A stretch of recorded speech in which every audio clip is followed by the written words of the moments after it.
자, 먼저 흥미로운 뉴스부터 한번 들어가 볼까요? 우리 권순우 취재팀장 어서 오십시오. 예, 안녕하세요. 삼프로TV 권순우 취재팀장입니다. 네, 반갑습니다. 네. 자, 뉴욕 증시 마감 상황부터 설명을 예. 드리면은 그 사우디아라비아 일기예보하는 느낌입니다.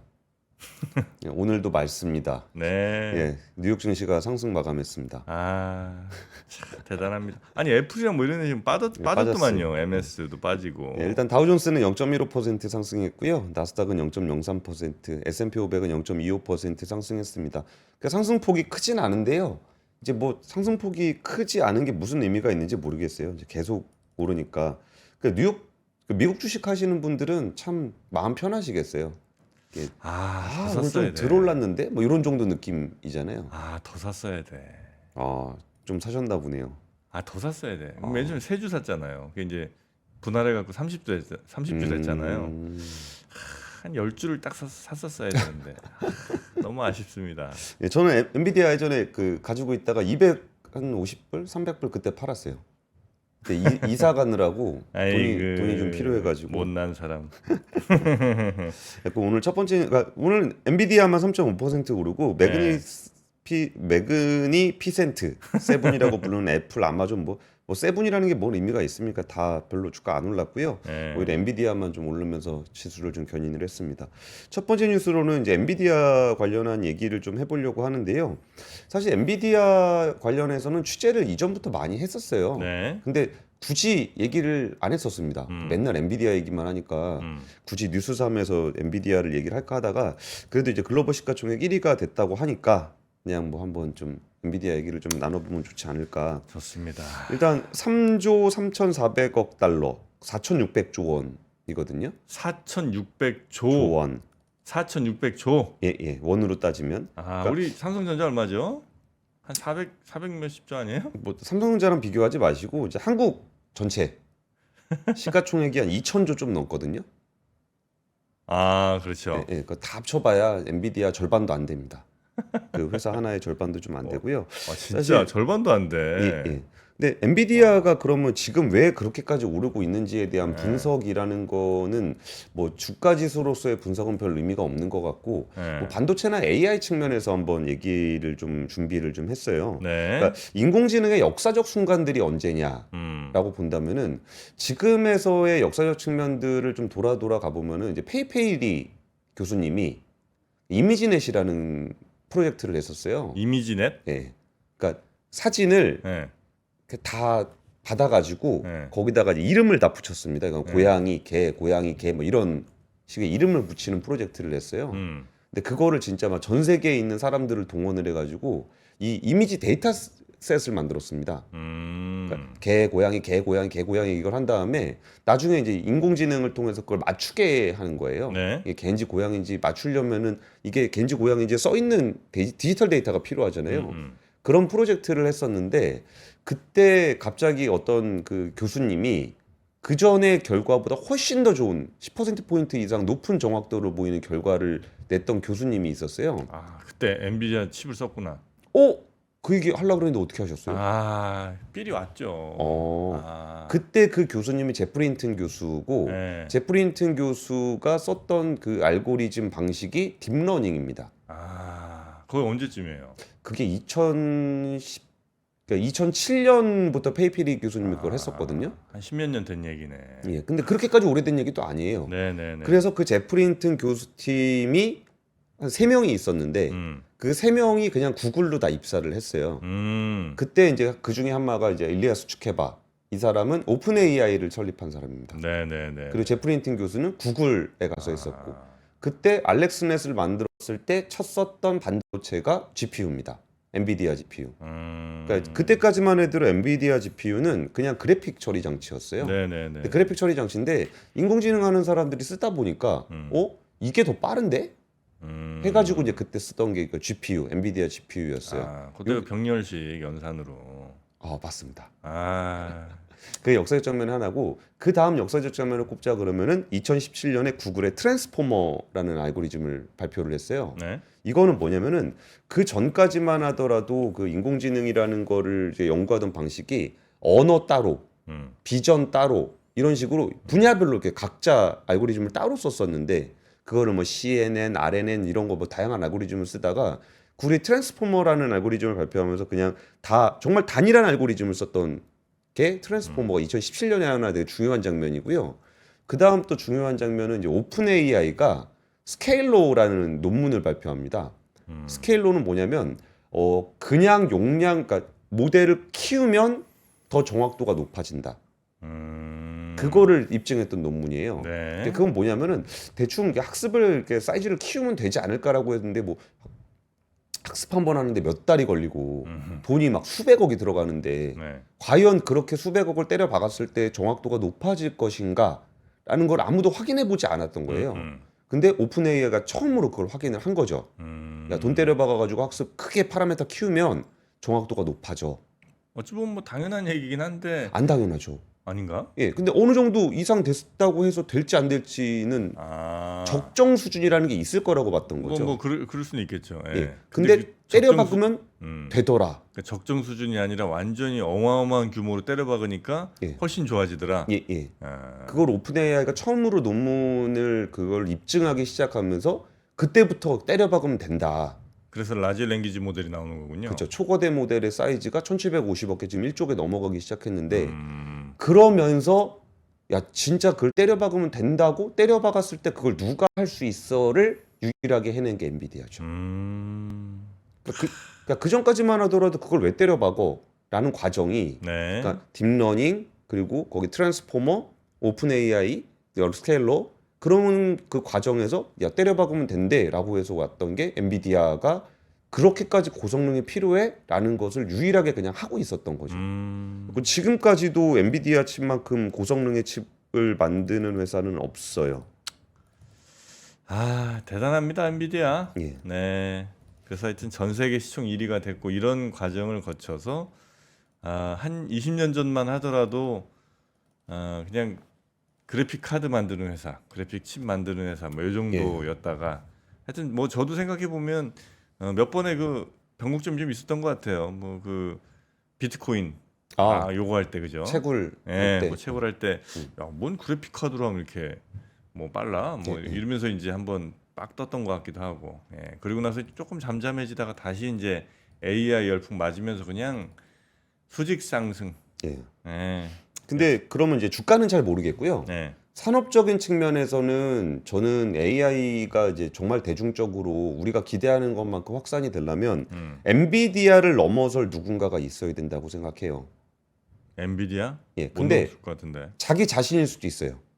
엔비디아가? 예, 예. 엔비디아 자기 자신일 수도 있는데 네. 그게 왜 그러냐면은 이 독보적인 기술력과 생태계를 갖추고 있긴 하지만 너무 비싸고 전기를 많이 써요. 네. 그러니까 이전에 제가 그 정프로님하고 얘기하다가 그 생성형 AI로 영상 만들면 영상 찍는 것보다 더 비싸다. 예. 그러니까 정프로님 이게 말이 되냐 막 그런 얘기 하셨잖아요. 근데 말이 될 수가 있는 게 예. 그러니까 누구나 만들 거거든요. 그렇겠죠. 지금은 특정한 누군가만 영상을 만들고 있다 그러면은 생성형 AI로 만들게 되면 그냥 누구나 만들 거예요. 근데 그러려면 진짜 너무 비싸고 너무 많은 전력을 써요. 그러니까 이거를 극복할 누군가가 있어야만 우리가 대중적으로 AI를 사용할 수 있게 될 거예요. 그러니까 지금 AI 생태계의 가장 큰 문제는 엔비디아만 돈을 벌고 있다는 게 문제예요. 그러니까 엔비디아 GPU를 사서 데이터 센터를 만들었는데 네. 그럼 그거를 활용해서 소비자들한테 정말 리즈너블한 가격에 서비스를 제공할 수 있냐? 그게 없어요. 그러니까 엔비디아를 넘어설 누군가가 있어야 이게 버블이 아니라 선순환이 이루어지는 그런 구조로 가게 되지 않을까 싶어요. 네. 근데 이건 너무나 뻔히 보이는 미래 아니에요? 그냥 당연히 단가 낮아질 것 같고 뭐 칩 가격도 낮아질 거고 아마 전력 사용량도 줄어들 거고 그다음에 같은 전력의 같은 칩이라도 훨씬 더 마치 그 MP3로 음악 파일을 막 한 곡당 몇 100메가에서 갑자기 한 3메가짜리로 이렇게 막 압축을 하듯 예. 그런 방식의 소프트웨어적인 변화 당연히 생길 거 아니에요. 근데 그게 네. 그러니까 정프로님 보시기에 뭐 역사는 그래 왔으니까 네. 그게 이제 AI에 대한 기대감이거든요. 네. 근데 지금 기술적인 측면에서 거기에 대한 답은 안 보여요. 아예. 네. 그러다 보니까 엔비디아가 이렇게까지 갈 수 있는 거예요. 있을 거야. 아니, 그러니까 그게 없으니까 엔비디아가 이렇게까지 가는 거라고요. 나오겠지. 안 나올까? 그러니까 그게 나올 거라고 한다면 엔비디아 주가가 그렇게까지 가지 않을 거예요. 그런가? 예. 이거 말고는 대안이 없으니까. 뭔가 하여튼 계속 발전은 시켜 나가겠죠, 뭐. 예, 그래가지고 그게 엔비디아를 넘어선 누군가가 생기거나 아니면 엔비디아 스스로가 엔비디아의 현재 방식에서 다른 무엇인가를 만들어내거나 네. 이렇게 되지 않을까 아니 싶은데 그건 난 궁금한 게 하나 있는데 예를 들어서 얘 서버를 이제 켜놔요. 당연히 서버니까 켜놓겠지. 그래서 뭔가를 생성을 해요. 예. 그러면 그냥 켜놓을 때보다 뭔가를 생성할 때가 전력 사용이 훨씬 늘어요? 아니면 그냥 켜놓기만 해도 어쨌든 전기는 돌아가는 거고 예. 뭔가를 돌리든가 컴퓨터를 내가 켜놨어. 근데 막 영화를 봐. 뭐 특히 뭐 스피커 이런 거 전기 따로 체크하지 않는다면 그냥 컴퓨터 켜놓을 때랑 뭘 막 내가 시킬 때랑 전력 사용량이 큰 차이는 안 날 거 아니에요? 차이 나죠.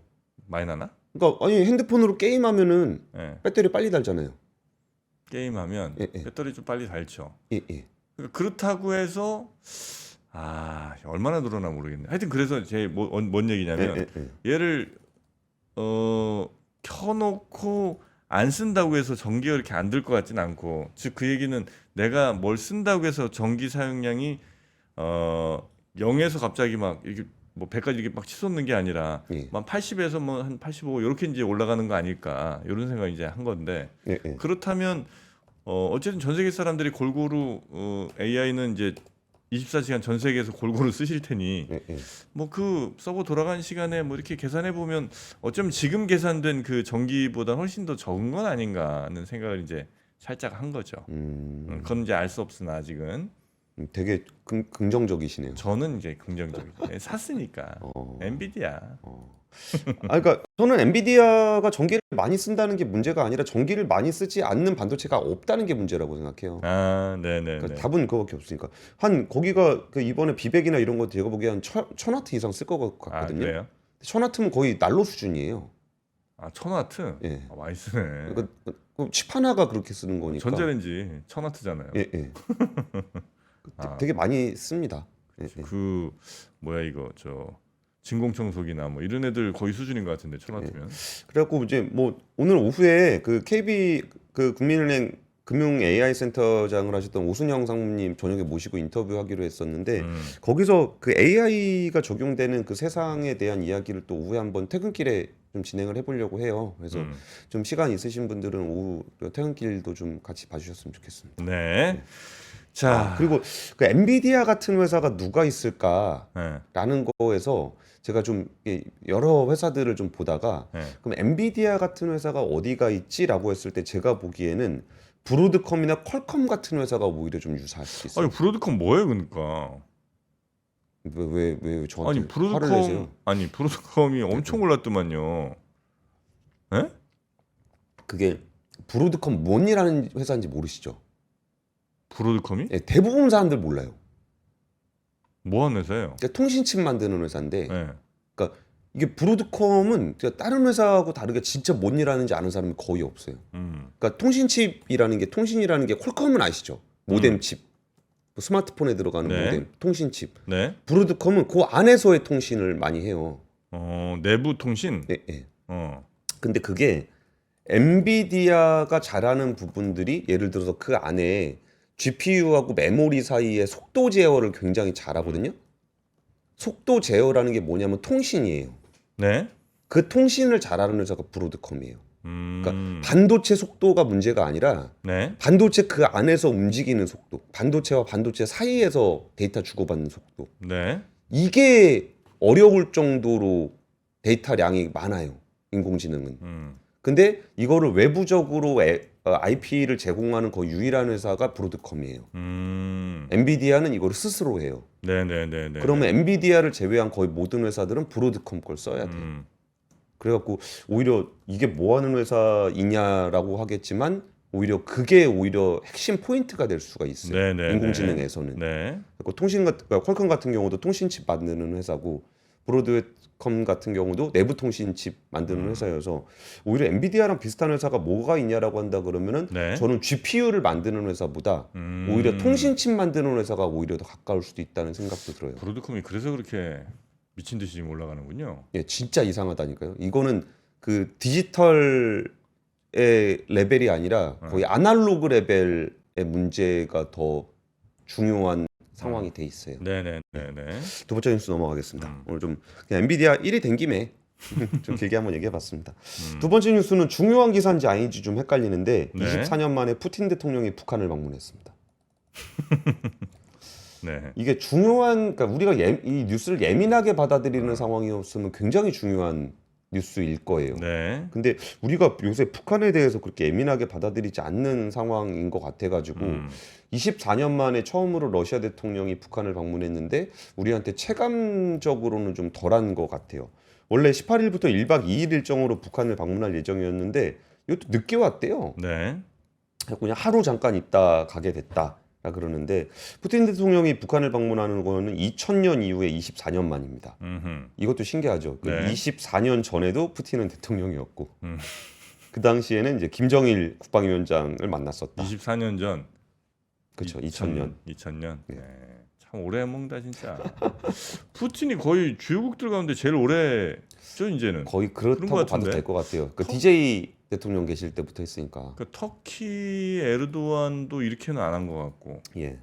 그래서 이번에 방문국을 한 것에 대해서는 뭐 여러 이야기는 나와요. 이제 우크라이나랑 전쟁하고 있을 때 무기 지원을 했던 몇 안 되는 나라가 북한이었고, 네. 그래갖고 이제 포괄적 전략 동반자 관계 협정에 서명을 하기로 했대요. 음. 근데 여기가 이게 두 국가 간에 맺어졌던 건 옛날에 네. 그 옛날 소련하고 북한하고 체결했던 조소 우호 협조 및 상호 원조에 관한 조약 요라는 내용들이 좀 있었대요. 그때 거기에는 군사 협력 관련한 내용들이 좀 있었고, 근데 1996년에 자동 군사 재입 조항이 있었는데 그게 폐기가 됐대요. 네. 그러니까 만약에 누군가가 북한을 공격하게 되면 러시아가 자동으로 참전하게 되는 그런 내용들이 옛날에 있었는데 네. 이게 다시 도입이 될 거냐 뭐 이런 얘기들이 좀 회자가 되고 있어요. 근데 다들 그렇게 보진 않는 것 같아요. 그러니까 군사적인 협조 측면에서 뭐 둘이 합쳐봐야 굳이 그렇게, 그리고 북한은 러시아 입장에서도 그렇게 통제하기 어려운 국가이기 때문에 네. 여기를 예를 들어 누가 북한을 공격하는데 러시아가 자동 참전을 한다. 음. 이거 사인하기 러시아도 쉽지 않아 보이거든요. 네네네네.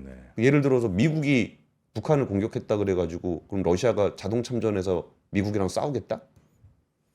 이거 좀 애매하죠. 그렇죠. 그리고 그렇죠. 그렇게까지 되진 않을 것 같다라는 얘기가 좀 있고, 결국 이제 경제 관련한 얘기들이 좀 있지 않겠냐라 그래가지고 지금 나오는 얘기가 그 금융 관련한 결제 이런 것들 좀 같이 하지 않겠느냐라는 얘기들이 좀 나오고 있어요. 네. 이게 아무래도 이제 러시아 같은 경우도 그 달러 결제를 좀 못 하고 있는 상황이잖아요. 네. 그래서 그런 얘기가 좀 있을 것 같은데, 이런 북한 뉴스 관련해서 요새 좀 정프로님 좀 어떻게 보세요? 최근에 혹시 그 책들 여러분 보셨는지 모르겠습니다만 제3차 세계대전은 이미 시작됐다라는 그 엠마뉴엘 토드의 책이 있습니다. 오. 네, 그러면 이제 그걸 보면 왜 우크라이나와 러시아가 전쟁을 시작했고 지금 이 전쟁이 그냥 뭐 영토 조금 이 문제가 아닌 예, 예. 서방 세계와 러시아와의 충돌이고 또 이게 앞으로 어떻게 전개될지 예, 예. 그 큰 그림에서 본다면 저는 북한과 러시아의 만남 예. 이거는 굉장히 심각한 문제로 좀 보고 있습니다. 정부로는. 아, 그래요? 네, 오. 여러분도 한번 꼭 좀 참고해 보시면 좋겠습니다. 이게 지금 시간이 없으니까 뭐 길게는 말씀 못 드리겠습니다만 예, 예. 그래서 이거는 크게 보면 제3차 세계대전의 어쩌면 그러니까 막 핵전쟁하고 이런 의미의 3차 대전 아닙니다만 예. 그런 의미의 전쟁의 본격적인 시작이 됐다고 저는 봅니다. 굉장히 중요한 뉴스인 거네요. 이거 굉장히 중요한 뉴스죠. 예, 근데 체감도가 좀 낮은 것 같아가지고 좀 매우 낮죠.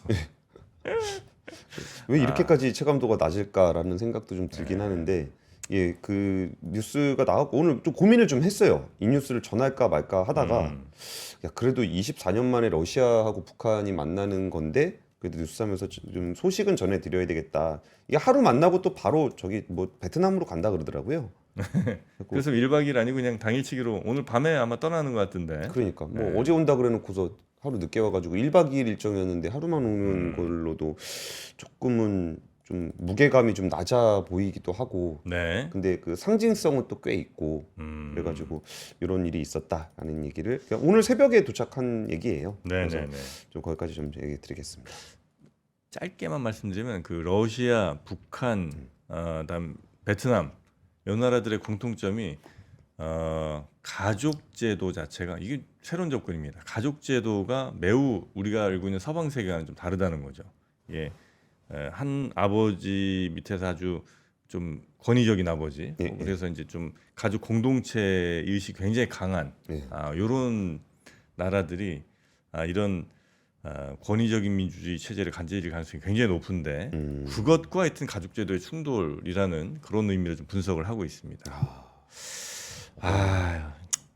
고맙습니다. 확 얘기가 무겁네요. 이런 얘기는 이제 하지 않겠습니다. 자, 세 번째 뉴스 갈까요? 세 번째 물가는요. 그러니까 세 번째 뉴스는요. 너무 의식주 물가가 비싸다라는 네. 게 우리가 그냥 체감적으로 의식주 물가가 좀 비싸다라고 생각을 했는데 구체적인 통계가 나오고 한국은행이 좀 이례적으로 이 문제를 단순히 물가가 비싸다는 문제가 아니라 굉장히 구조적인 문제다 한국에라고 해서 좀 쓴소리를 좀 했어요. 그러니까 우리가 뭐 물가가 얼마나 비싸길래 그래라고 했는데 OECD 평균 대비해서 같이 표를 보시면은 이게 100이 OECD 평균입니다. 그러니까 선진국 평균이에요. 네. 선진국 평균 대비 의식주 기준 음. 155. 그러니까 우리나라가 선진국 기준으로 55%가 비싸대요. 뭐가? 의식주가. 아라이. 그러니까 먹고 입고 사는 게 진짜 비싸. 너무 비싼 거예요. 그리고 우리나라 너무 비싸. 뭐 다른 것도 뭐 많이 비쌉니다만 예. 특히 저 마트 물가가 보면 이건 진짜 너무 비싸요. 너무 비싸. 예. 우유값 우리나라 비싼 나라 아마 거의 없을 거예요. 그래갖고 그거를 그 품목별로 이렇게 살펴보면 우리가 체감하는 거랑 굉장히 유사하게 나와요. 네. 이거는 조금 더 세부적으로 품목별로 이렇게 보면은 음. 그 전기가스, 뭐 대중교통 이런 부분들이 우리가 느낄 때 대중교통이 비싸다고 느끼진 않죠. 음. 뭐 버스 탈 때 버스비 그쵸, 너무 그쵸, 비싸 이런 그쵸. 생각 안 들죠. 네. 근데 이걸 딱 해보니까 진짜 그렇게 나와요. 100 기준으로 봤을 때 대중교통은 100 훨씬 밑으로 있어요. 네. 그리고 이거 같이 한번 표 같이 보시죠. 음. 그 전기가스 수도 요금도 굉장히 낮아요. 100 넘어가는 게 뭔가를 보면은 주거비 우리 비싸다고 그거비 느끼죠. 비싸죠. 예. 식료품, 의류 신발 이런 것도 굉장히 비싸요. 의류 신발. 예. 의약품 우리 약국에서 약 사면서 비싸다고 안 느끼죠. 그렇죠? 우리가 단순하게 느끼는 게 아니에요. 실제로 이렇게 그렇지. 그 이제 저 건강보험에서 지급하는 거 하면 네. 그건 좀 비싸겠죠. 그러니까 보험료를 감안하더라도 네. 그래도 우리는 좀 더 싸요. 그러니까 싼 편이에요. 싼 편인데. 그러니까 이게 왜 그런가를 생각해 보니까 뭐 의류, 신발, 식료품, 주거비 물가 수준이 평균의 61%, 56%, 23%가 웃도는 상황이고요. 여기에 대해서 한국은행이 지적하는 부분들은 뭐냐면은 이게 굉장히 구조적인 이유가 좀 있다라는 거예요. 이게 단순히 물가가 높거나 낮거나 그런 상황이면은 통화 정책을 통해서 이렇게 조절을 할 수가 있는데 이게 개별 품목별로 구조적인 문제가 있는 경우는 통화 정책으로 어떻게 할 수가 없다는 거예요.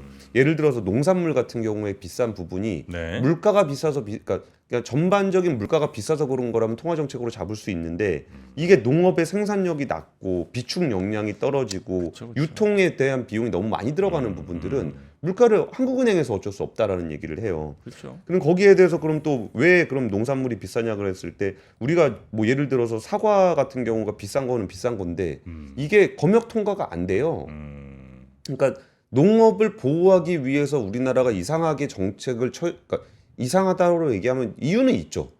그 농가를 보호하기 위해서 나왔던 수많은 그런 규제들, 정책들 이런 것들 때문에 네네네. 가격이 비싼 거는 어쩔 수가 없다는 거예요. 그럼 언제까지 우리가 그거를 계속적으로 유지하면서 살아야 될 것인가? 네. 라는 부분에 대한 문제 제기를 좀 하고 있는 겁니다. 반대로 공공요금 같은 경우는 굉장히 싸거든요. 그럼 공공요금은 왜 싸냐라고 했을 때 이걸 재정으로 틀어막고 있다는 거예요. 그러니까 재정으로 틀어막고 있다는 얘기는 뭐냐면 세금으로 한다는 얘기인 거고 그렇죠, 그렇죠. 세금으로 하는 그런 구조에서는 결국은 그 부담을 후세대로 전가를 시키고 있다는 얘기예요. 네. 그럼 공공요금 같은 경우는 오히려 좀 정상화를 좀 시켜야 되는 측면이 있는 거고 그 식료품이라든지 이런 거의 물가적인 측면에서는 그러니까 특정한 어떤 이해관계자들을 보호하기 위해서 만들어졌던 구조적인 이유들이 있다면 그런 부분들을 해소시키면서 물가를 좀 낮춰줘야 된다는 얘기를 하고 있는 거예요.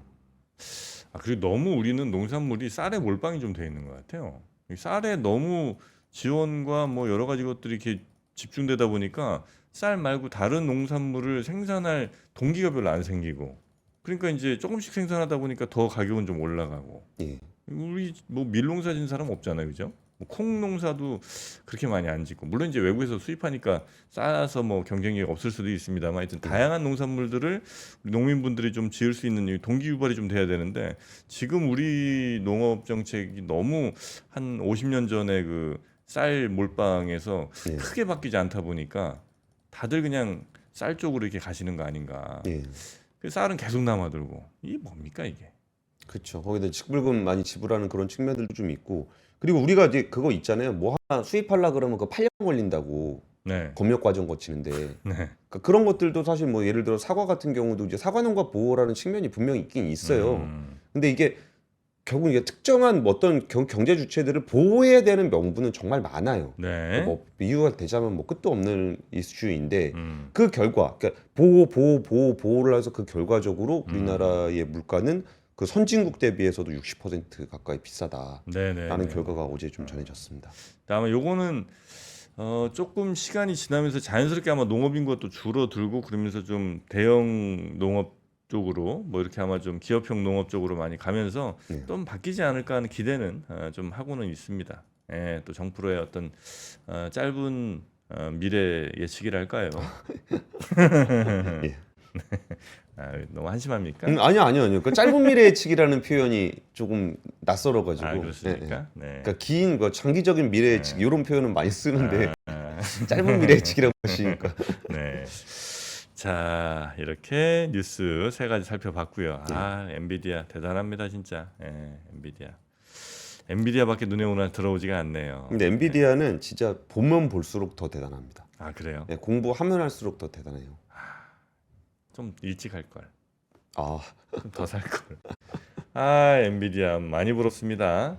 근데 또 이렇게 오른 종목들이 미국은 진짜 참 많은 것 같은데 우리 시장에는 이렇게 우리 또 있긴 있지. 있죠. 하이닉스 예. 이런 거 많이 올랐잖아요. 아니 하이닉스는 뭐 그 뭐 예전에 한참 뭐 배터리 또 막 많이 갈 때 많이 갔고 그쵸 뭐 10배 막 20배 오른 친구들도 많이 있긴 한데 예.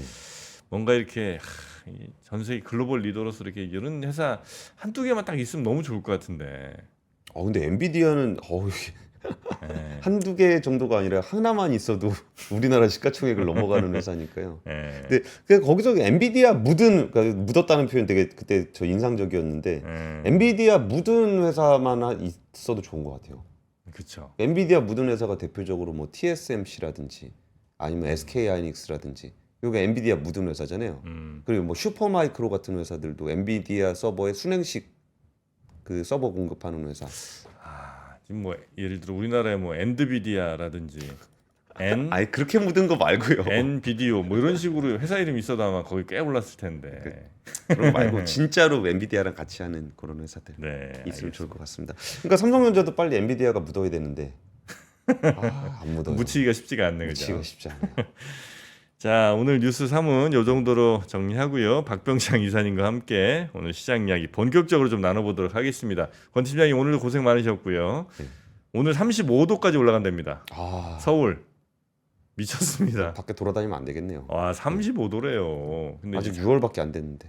저 밑에 이제 장마 전선 아마 저 형성이 돼갖고 장마 시작이 또 되는 모양이긴 하던데 여튼 뭐 어마어마하게 덥습니다 오늘. 더위들 잘 준비하시고 권 팀장님은 여기서 보내드리도록 하겠습니다. 고맙습니다. 예, 감사합니다. 박근영, 이선영, 사경인, 염승환 투자 마스터들의 세심한 케어로 건강한 투자 습관을 만드세요. 3프로 멤버십 3프로 앱에서 확인하세요.